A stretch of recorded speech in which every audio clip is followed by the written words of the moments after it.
Praise the Lord. வாழ்வை வளமாக்கும் தேவ வார்த்தை. ஏசாயா தீர்க்கதரிசன புஸ்தகம் 56ஆம் அதிகாரம் 1ஆம் வசனம். கர்த்தர் சொல்லுகிறார், நீங்கள் நியாயத்தை கைக்கொண்டு நீதியை செய்யுங்கள். என் இரட்சிப்பு வரவும் என் நீதி வெளிப்படவும் சமீபமாயிருக்கிறது. பிரியமானவர்களே, கர்த்தர் இந்த நாளிலே அவருடைய வார்த்தையின் மூலியமாய் நம்மோடு அவர் இடைப்பட்டு கொண்டிருக்கிறார். நீங்கள் நியாயத்தை கை கொண்டு, இந்த பகுதிகளிலே சில காரியங்களை சுட்டி காண்பிக்கிறார். முதலாவது நியாயத்தை கை கொண்டு, இரண்டாவது நீதியை செய்யுங்கள்.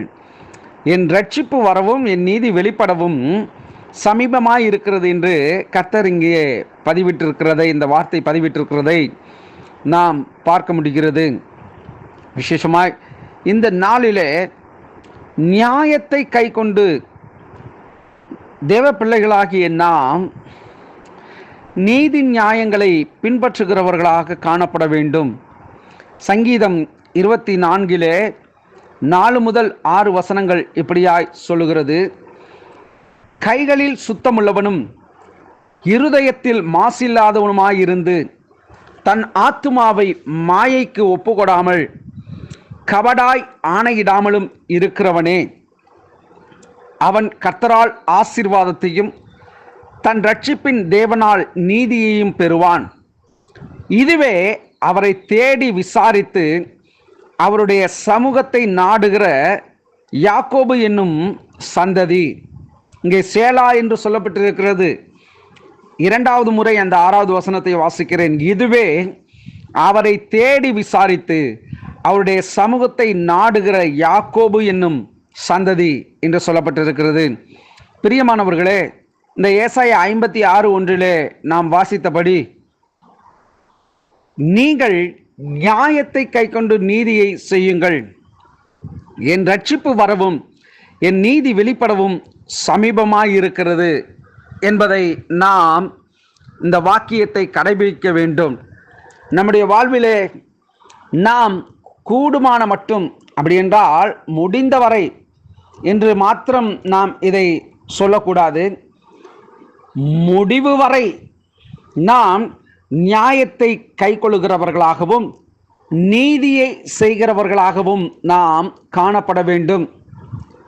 வறியோருக்கு ஒரு நீதி, எளியோருக்கு ஒரு நீதி, செல்வந்தருக்கு ஒரு நீதி, பணம் இல்லாதவர்களுக்கு ஒரு நீதி, பணம் உள்ளவர்களுக்கு ஒரு நீதி, உயர்ந்தவர்களுக்கு ஒரு நீதி, தாழ்ந்தவர்களுக்கு ஒரு நீதி, ஏழைக்கு ஒரு நீதி, பணக்காரனுக்கு ஒரு நீதி என்று அல்ல.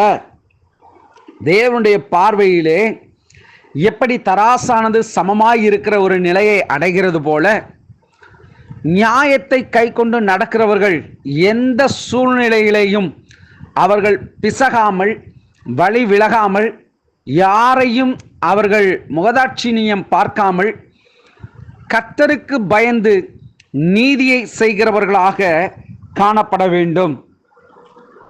சங்கீதத்தில் நாம் வாசித்தபடி 24ஆம் சங்கீதம் 4-6 வசனங்களில் வாசிக்கப்பட்டபடி, அதே போல 85ஆம் சங்கீதம் 9வது வசனத்தின்படி, தம்முடைய தேசத்தில் மகிமையும் வாசமாயிருக்கும்படி அவருடைய இரட்சிப்பு அவருக்கு பயந்தவர்களுக்கு சமீபமாயிருக்கிறது. அதாவது நீதியை செய்கிறவர்களுக்கு தேவனுடைய இரட்சிப்பு சமீபமாயிருக்கிறது.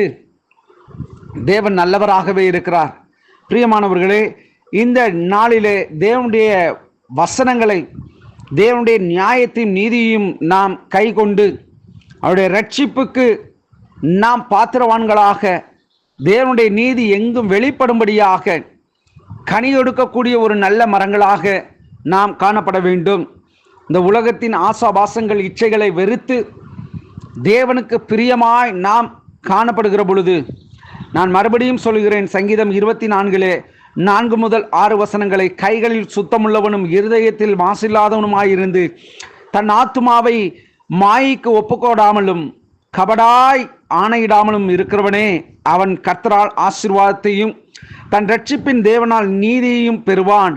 இதுவே அவரை தேடி விசாரித்து அவருடைய சமூகத்தை நாடுகிற யாக்கோபு என்னும் சந்ததி என்று குறிப்பிடப்பட்டிருக்கிறது. நாம் யாக்கோபுடைய சந்ததிகளாய் காணப்படுகிறோம். தேவனுடைய பிள்ளைகளாய் நாம் இருக்கிறோம்.